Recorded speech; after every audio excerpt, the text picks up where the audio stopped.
autoridad administrativa del trabajo. Lo que discutíamos la última sesión de clases en la semana anterior tiene que ver precisamente con el tema de los riesgos profesionales.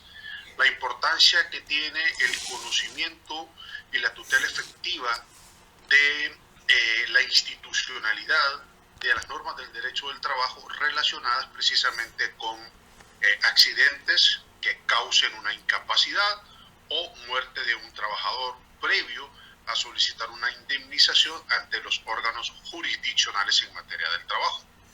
En el ámbito de la competencia objetiva, es importante que nosotros entendamos que no podemos acudir a una instancia jurisdiccional al tenor de lo que establece el artículo 690 y 691 del Código del Trabajo sin antes haber agotado el procedimiento gubernativo respectivo.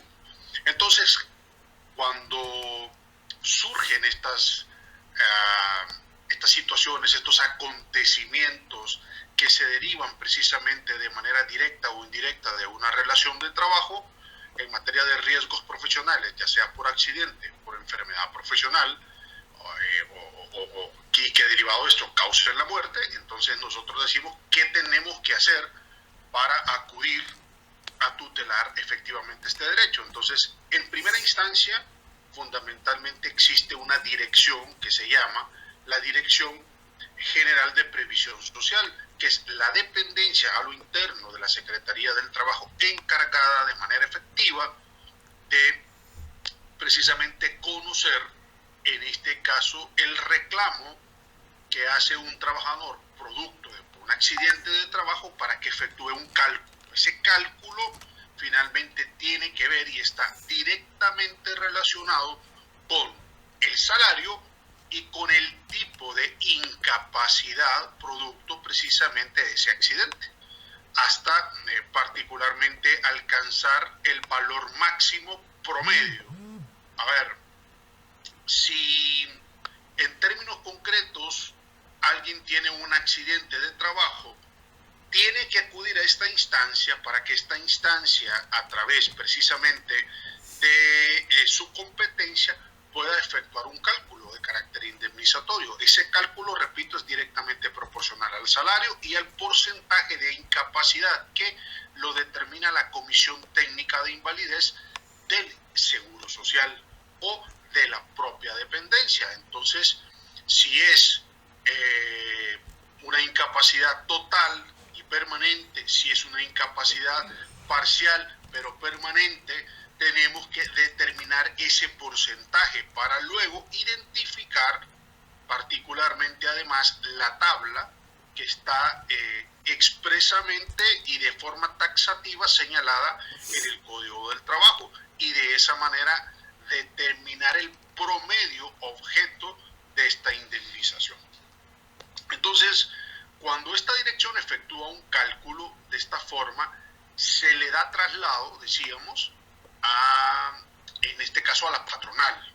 Y la patronal fundamentalmente lo que hace es que recibe ese cálculo, lo analiza y si no está de acuerdo por considerar que es una suma excesiva o por considerar que el cálculo efectuado no corresponde precisamente a las consecuencias de este riesgo profesional, puede perfectamente, en este caso, impugnarlo.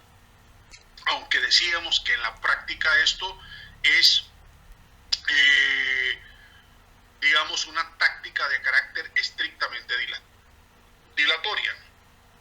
¿Qué significa esto? Pues simplemente, en este sentido, digámoslo así, estas sumas que se calculan pueden ser hasta cierto punto sumas muy pequeñas o irrisorias, que finalmente tampoco tienen como efecto contraproducente en el caso que nos ocupa, si es que no llegó a una conciliación adecuada el aumento o el incremento de las mismas en el tiempo.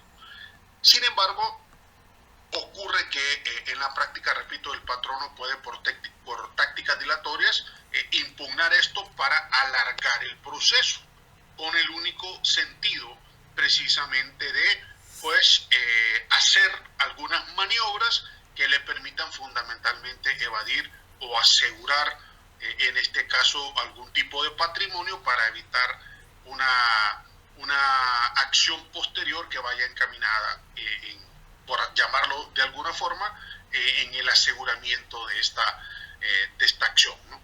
Pero básicamente una vez que tú recibes este cálculo indemnizatorio y de alguna manera pues no estás de acuerdo, repito, puedes objetarlo. La idea aquí fundamentalmente es que puedas agotar la instancia en la etapa conciliatoria en la oficina de conflictos individuales. Entonces se llama a una audiencia de carácter administrativo y es ahí en donde el trabajador, una vez que tiene el cálculo, dice, bueno, usted me tiene que pagar un valor, no sé, se me ocurre 100.000, 150.000 o 200.000 lempiras, producto precisamente de este accidente, y entonces el patrono ahí, con la intervención directamente del inspector correspondiente o del encargado de la oficina de conflictos individuales, que en este caso hace la tutela de la autoridad normativa en su condición más amplia, puede guiar el proceso y determinar un consenso para evitar que esto obviamente llegue a un juicio o a una acción jurisdiccional un tanto más amplia. Entonces, acá lo que llegas a negociar es el valor de lo que vas a pagar y la forma en cómo lo vas a ejecutar. Decíamos que normalmente cuando esto ocurre, lo que se asegura a la Secretaría es que el valor que vas a pagar de forma mensual es un valor que en ningún momento supere, en este caso, los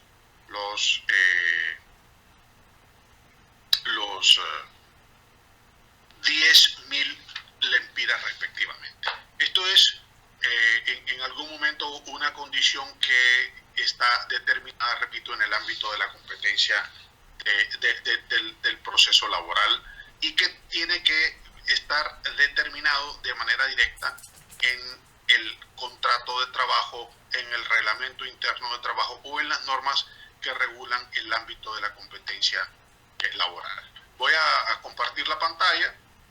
Esto es...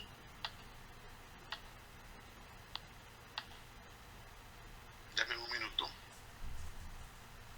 Sí, mientras usted lo carga, voy a dar una consulta. Ese es un techo tope de 10.000 lempiras, lo que se puede calcular como una incapacidad. No es un techo tope, eso es directamente proporcional. Cuando entremos a la etapa del reglamento interno, nos vamos a detener un poco con mayor detalle a ver el tema de esto, aunque esto ustedes lo van a ver en su clase de Derecho Procesal. Quise hacer estos comentarios producto precisamente que de un compañero que me abordó hace algunos días atrás, durante el fin de semana, y me preguntaba esta inquietud, ¿no? Entonces por eso tuve este espacio de introducción.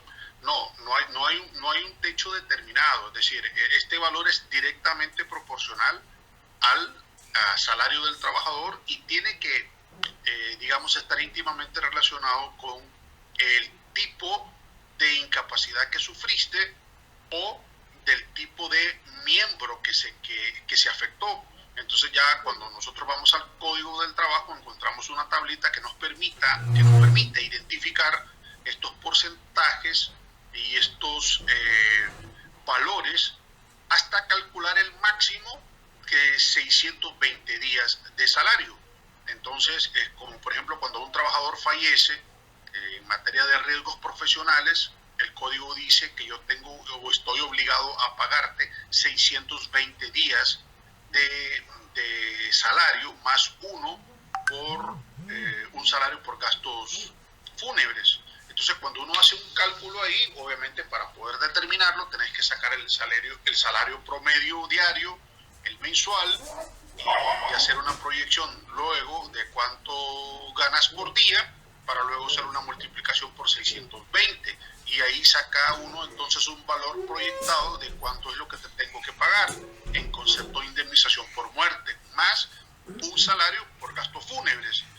Esto solamente aplica, repito, al trabajador que está debidamente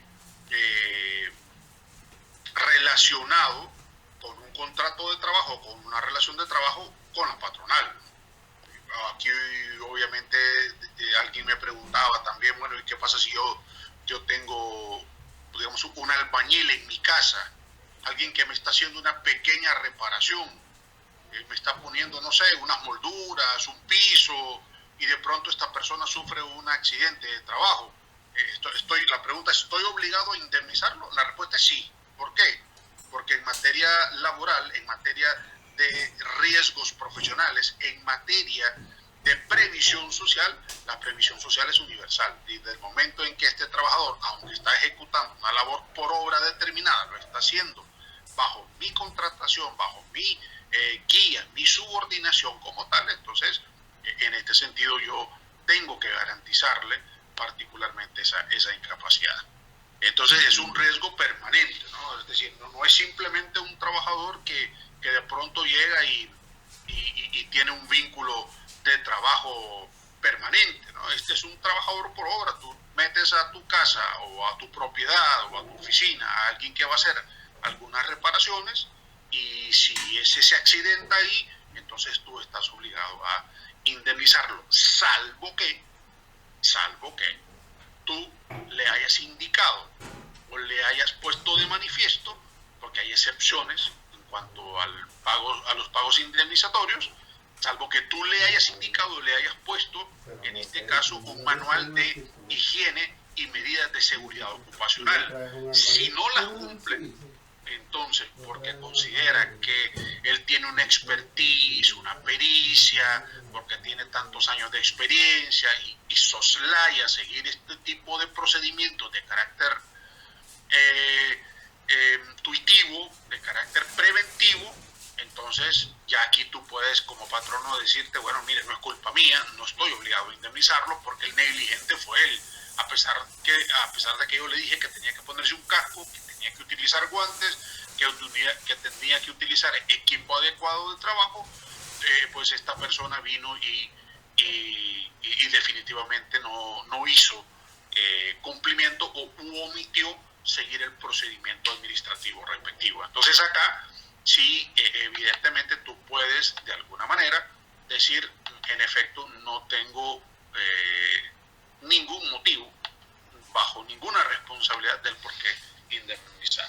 Entonces estas cosas las comento, aunque me salí un poco del tema por una condición estrictamente de hacer una introducción producto de una pregunta que me hizo un compañero de esta clase durante el fin de semana. Gracias. En el ámbito de nuestra competencia, decíamos, del derecho del trabajo, por su característica, básicamente tiene como objetivo fundamental proteger al trabajador que ejecuta la relación de trabajo, de dependencia, de subordinación, y que se distingue precisamente de un régimen autónomo. ¿Por qué decimos esto? Porque también discutíamos el fin de semana en la oficina el caso, por ejemplo, del tema de la tercerización de servicios y del grado de responsabilidad que tiene la empresa que contrató con relación al subcontratista frente al trabajador que ejecuta esta acción en tu predio. Y te pongo un ejemplo respecto a este tema. Y aquí, ojo, porque a veces hay simulaciones contractuales, hay acciones derivadas al fraude de la ley, todo con el ánimo de no cumplir con las obligaciones directas del pago de derechos o prestaciones laborales. Es hoy bastante común que la tercerización o la externalización de contratos se ejecute en el ámbito del derecho del trabajo, lo cual está bien, pero la pregunta es fundamentalmente si esa actividad adquiere un grado de solidaridad con respecto a quien contrata, para que ejecute el subcontratista la obra en mi beneficio. Entonces se da mucho en trabajadores de limpieza, en trabajadores de seguridad y en otras actividades que tú prefieres hacerlo a través de una sociedad mercantil distinta, lo cual produce precisamente una relación totalmente autónoma con respecto a los trabajadores que ejecutan esta obra en tu beneficio, pero aquí entonces surge la pregunta de ese grado de responsabilidad en las relaciones laborales. ¿Qué pasa si la empresa que yo subcontraté no le paga los derechos laborales a los trabajadores que ejecutan la obra en mi beneficio, en mi establecimiento, y encima de eso reciben órdenes de mi parte? Entonces acá habría que determinar si efectivamente esto ha ocurrido, y si no se cumple al 100%, entonces ese régimen autónomo con respecto a la empresa que se subcontrató versus mi empresa que está beneficiada por esa relación de trabajo, tiene entonces la posibilidad de ser demandada solidariamente con respecto a este trabajador para el cumplimiento de sus derechos laborales. Eso es hoy día bastante común. Entonces acá, por eso estas características del derecho del trabajo en las relaciones laborales de dependencia, de subordinación y de solidaridad tienen que ver y están íntimamente relacionados con la ejecución de la obra, con la continuidad en el servicio, con la prestación de vida de forma directa en beneficio del patrono o en el establecimiento de este, y que encima de ello estas personas además reciben órdenes no solamente de quien los ha contratado de forma directa como trabajadores para que ejecuten la labor en beneficio de un tercero, sino que también del tercero como tal. Entonces acá se convierte en una multiplicidad de patrones. Es como cuando nosotros decimos, y esto es bastante divertido porque uno de los contratos más complejos que hay en el ámbito de la desigualdad precisamente es el tema de los trabajadores en casa o de servicio en casa, ¿no? Que de forma peyorativa se les denomina trabajadores domésticos, en este caso, ¿no? Entonces, por ejemplo, te encontrás ahí con que ahí hay una multiplicidad de patronos, ¿no? Una multiplicidad de personas que ejecutan órdenes. Ahí manda el esposo, la esposa, los hijos, si llega la suegra, la suegra, el suegro, el cuñado. El que llegue de visita comienza a darle instrucciones a la persona que está a tu servicio. Entonces acá se desnaturaliza un poco, en este caso, esta conceptualización. Bien.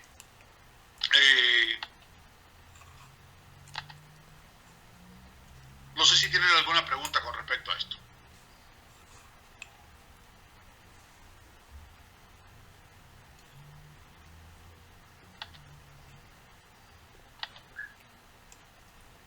Por el momento no, abogado.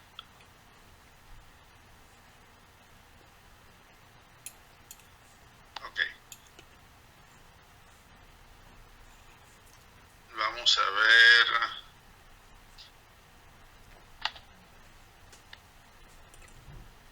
Bueno, entonces vamos a continuar. Abogado, disculpe. Dice que algunos no podemos ver los diapositivas que usted está enfocando. Usted solo se queda en negro la pantalla. Qué raro. Porque pues no sé cómo.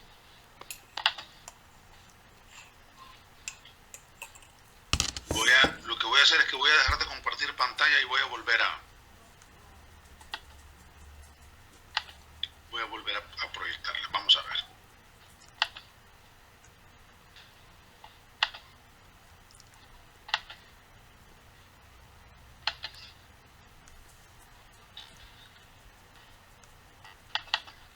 Entonces,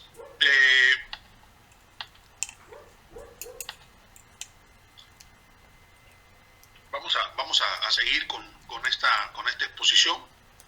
Es importante que nosotros entendamos que el derecho del trabajo tiene ciertos caracteres, ¿no? Ciertas características como tal. En el ámbito de su competencia, digamos, es característico en el derecho del trabajo que la relación está expresamente determinada por los actores que se derivan de la misma, y que no pueden ser supuestos, ¿no? Sino que son actores o personas que tienen una relación estrictamente personalísima. Cuando hablo de patronos y cuando hablo de trabajadores, en este sentido, no hablamos de hipótesis, no hablamos de sujetos indeterminados. O sea, ¿quién es tu patrono y quién es tu trabajador? Están expresamente determinados y pueden ser identificados en el entendido que un patrono puede ser una persona natural o puede ser una persona jurídica, pero el trabajador solamente puede ser una persona natural. No puede existir fundamentalmente la posibilidad alguna de querer determinar que alguien que no sea una persona natural sea considerado un trabajador, porque entonces acá se denaturaliza en este sentido el ámbito de la competencia de las relaciones laborales asimétricas. Si son dos personas jurídicas, aquí no hablamos de derecho del trabajo, hablamos de derecho comercial, hablamos de derecho civil, pero no de derecho laboral per se. Otra, decíamos, característica que tiene el derecho del trabajo en el ámbito de su competencia, en este sentido, es que puede crear sus propias normas, ¿no? Es decir, cuando nosotros mencionamos esto, nos encontramos con la posibilidad que las partes, en el ámbito de su competencia normativa y objetiva, puedan crear normas que autorregulen sus relaciones laborales. Y aquí encontramos entonces el reglamento interno de trabajo y el contrato colectivo de condiciones de trabajo, que tienen una aplicación de carácter especial y no de carácter general. ¿Qué quiero decir con esto? Que a diferencia de una ley que nace producto de una iniciativa y de un procedimiento constitucional en el seno del Congreso de la República y que su aplicación es para todos, como el Código del Trabajo, como el Código Civil, como el Código de Comercio, como el Código Penal, en el ámbito de esta autorregulación, los reglamentos internos y los contratos colectivos de relaciones laborales nacen producto de comisiones que son nombradas por las partes. Estas comisiones bipartitas se sientan a negociar los alcances de las condiciones generales de contratación para reglamentar precisamente algo que el Código del Trabajo de forma expresa no ha regulado, y te permite entonces en este derecho negociado frente al derecho legislado crear normas de aplicación especial y de forma exclusiva a los trabajadores que laboran en ese centro de trabajo. Por ejemplo, yo he visto comentarios y se me ha en múltiples ocasiones puesto de manifiesto lo siguiente: abogado, ¿a cuántos días tengo derecho, por ejemplo, a gozar con valga la redundancia, con goce de mi salario, si me caso? Y entonces, lo primero que le pregunto es, ¿usted en su centro de trabajo tiene un reglamento interno? No. Entonces, está supeditado ese permiso a una decisión de carácter potestativo de parte de tu patrono. Puede ser que tu patrono te dé un día, o puede ser que tu patrono te diga, cásese el sábado y lo veo el lunes. No hay una condición expresamente determinada que te diga que yo tengo que darte un día, 2, 3 o 10, salvo que en el derecho que negociaste, que es un contrato colectivo de condiciones de trabajo, o en el reglamento interno de la misma, se especifique como derecho a gozar de salario, en este caso los días en que este trabajador goza de un permiso producto precisamente de su celebración de matrimonio. Entonces, hay trabajos en los que tú encuentras que el reglamento te permite 5 días, 8 días. Hay lugares en los que no hay nada de eso. Y por lo tanto, entonces no puedo pretender que el reglamento de trabajo de la empresa A, que tiene 8 días, aplique a las disposiciones internas de las condiciones generales de contratación de la empresa empresa B que no tiene reglamento interno. Es decir, porque mi vecino que trabaja en la empresa A tiene 8 días, no significa que yo, que soy el trabajador que laboro para la empresa B, voy a ir donde mi patrono a decirle, fíjese que mi vecino en el lugar donde trabaja le dan permiso de goce de sueldo por matrimonio, por nupcias, sean primeras o segundas, para que se vaya con goce de salario por 8 días. Entonces, renuncia a esta empresa y usted váyase a trabajar o intente trabajar en aquella. No sé si me estoy explicando con esto.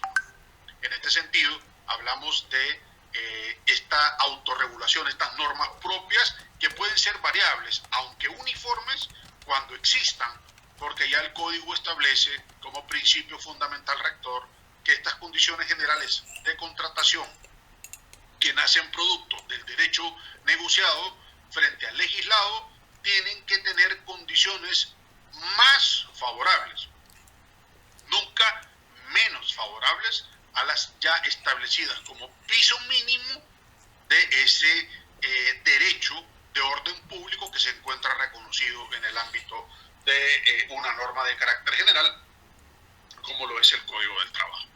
¿Y qué quiero decir con esto? Que obviamente, y los pongo en contexto, ¿no? En la Universidad Nacional Autónoma de Honduras, por ejemplo, el contrato colectivo de condiciones de trabajo establece la posibilidad de que un trabajador que labora con esta institución, una vez que vence su año académico como tal, tiene derecho hipotéticamente, ¿no?, a 40 días de vacaciones.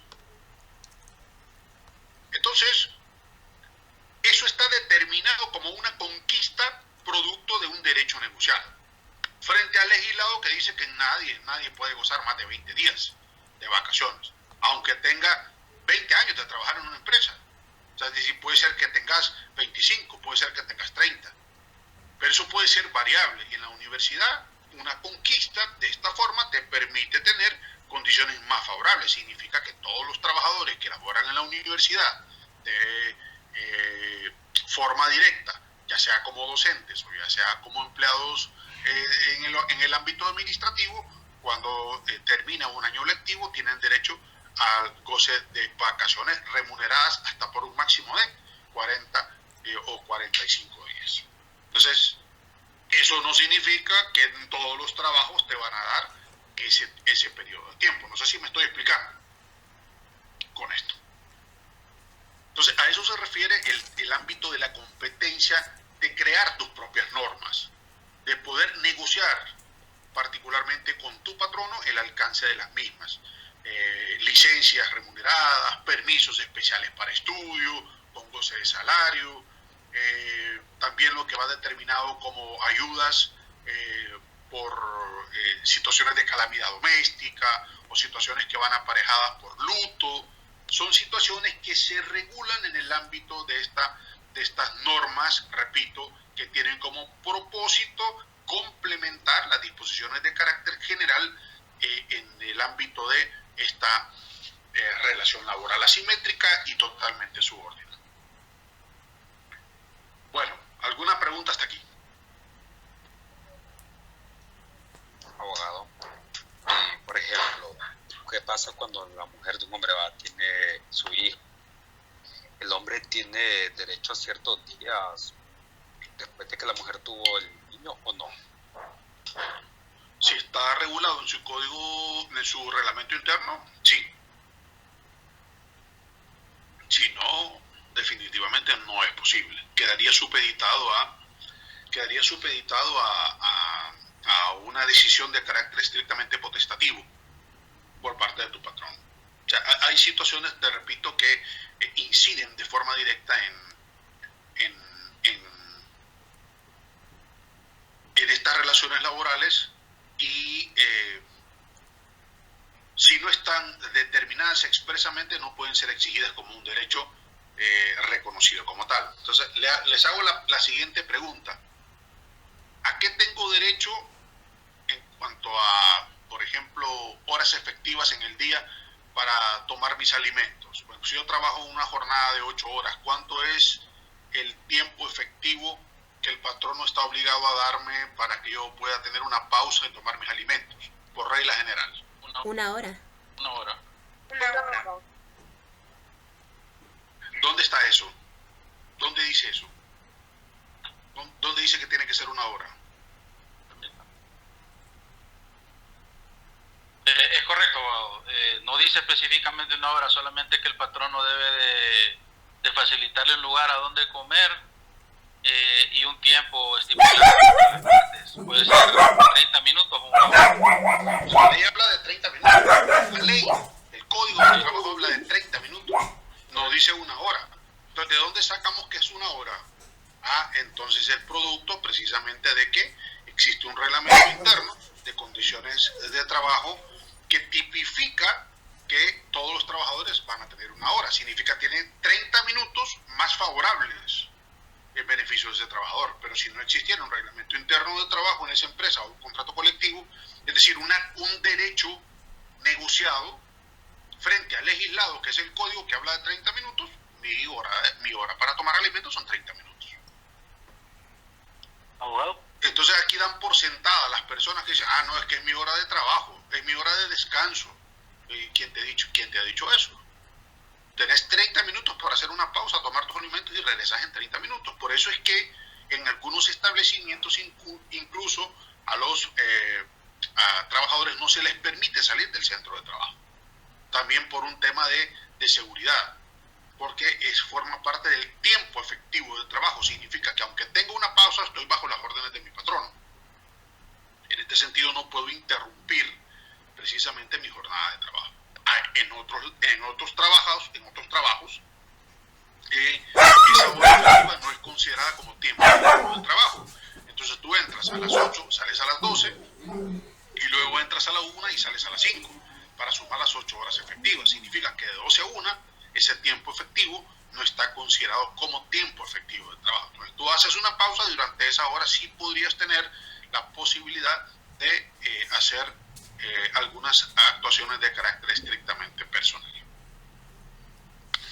Dígame, adelante, lo escucho.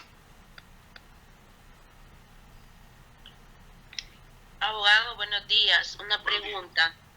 Es que he tratado de averiguar eso, pero a veces no le dan la información correcta a uno. Por ejemplo, en el Seguro Social, si a usted no le cubre el Seguro Social la maternidad por el tiempo de cotizaciones que usted tiene, ¿quién le paga esa incapacidad a usted por maternidad, en este caso, abogado?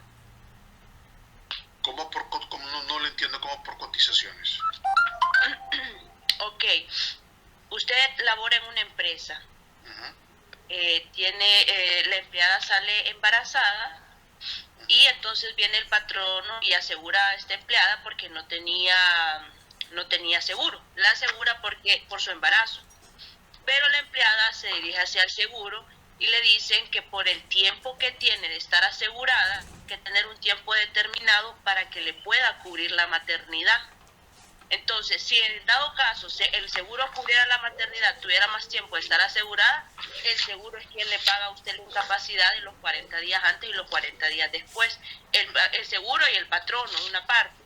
Pero en este caso, si el Seguro Social no le cubre esa maternidad y esa incapacidad, ¿quién se la cubre a esta empleada? Mire, es básicamente repito, no entendemos, esa es una de las razones por las que nosotros siempre tenemos esta discusión. En el ámbito de competencia, cuando usted establece los derechos de los trabajadores o de las trabajadoras en estado de embarazo, producto precisamente de su condición, no está, digamos, supeditada o sujeto a interpretación quién va a pagar esto. En este sentido, el derecho de previsión, el derecho que está determinado constitucionalmente para dar la seguridad integral a las personas, es de carácter universal, es constitucional y es progresivo. No puede estar sujeto a una interpretación de quién va a pagar. Están obligados a pagar el patrono y el Estado, a través particularmente de las instituciones como tal. esa es una típica pregunta que te hacen también, como cuando es cierto que las personas en estado de embarazo no pueden ser objeto de despido. Entonces la gente te contesta, sí, no las pueden despedir. Eso es totalmente falso. Me explico, son criterios, son como argumentos que la gente ha venido repitiendo sin tener un conocimiento directo, objetivo y veraz de las normas laborales. Entonces, si tú estás en estado de embarazo, ¿quién te va a indemnizar? Independientemente, si hoy comienzo a trabajar y no tengo, no sé si usted no sabía si estaba embarazada. Resulta que se dio cuenta a los 2 meses de estar ahí, porque yo como patrono no puedo pedirte, porque es un tema de carácter discriminatorio, que para contratarte tenés que presentarme una prueba de embarazo, como para asegurar que efectivamente no lo estás. No sé si me estoy explicando, ¿no? Si un patrono te pide como requisito para poder ingresar a tu empresa una prueba de embarazo, eso es un acto de discriminatorio. Y al ser discriminatorio, atenta precisamente contra el derecho a acceder a un puesto de trabajo, el derecho a obtener un trabajo. Y es un tema de dignidad, ¿no? General. Entonces, ¿qué pasa? Hay muchas personas que entran a trabajar y no saben si están embarazadas. Se dan cuenta, no sé, 2 o 3 meses después de su ejecución. El patrón está obligado a afiliar a sus trabajadores desde el primer día que están ejecutando una actividad laboral en su beneficio. Si no lo hacen en ese sentido, entonces la indemnización total quedará a cargo del patrono. En el caso que nos ocupa, entonces, si tu cotización, si tu aportación al Seguro Social, digamos, no ha cumplido el ciclo del año de los 6 meses, ¿quién te va a pagar tu indemnización? Entonces, si no lo hace el Estado, tiene que hacerlo la patronal en un 100%. Eso no está supeditado a una condición de interpretación, es un orden público normativo, y hacer de orden público no es objeto de renunciabilidad de derecho.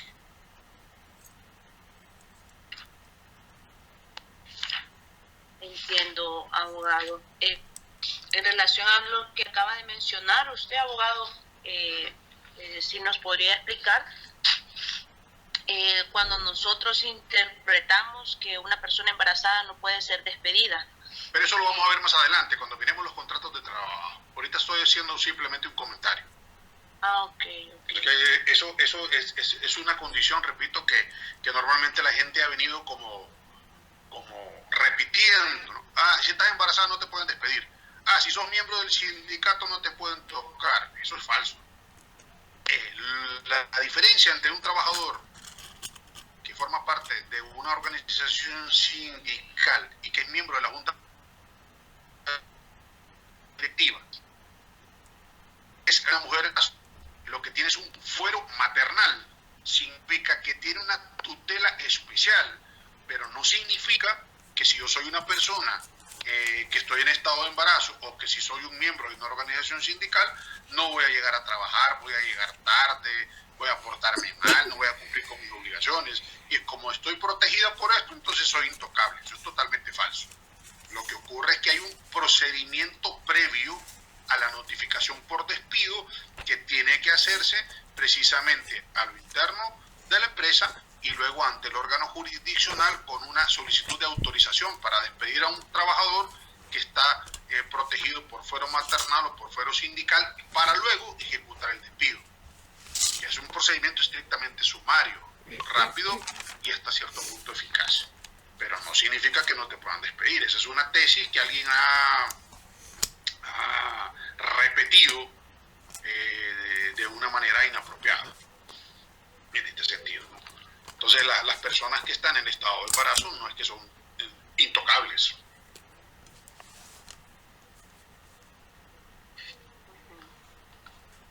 ¿De acuerdo? Sí, abogado, muchas gracias por su respuesta, gracias. Puede encontrar, eso lo vamos a ver más adelante, pero le adelanto su, en cuanto a su pregunta, le adelanto la disposición normativa aplicable al caso concreto. Váyase usted al artículo 145 del Código del Trabajo. Okay. Y al 124, que son aplicables con esto, ¿no? Bien, nos vamos a quedar acá y vamos a continuar el día de mañana.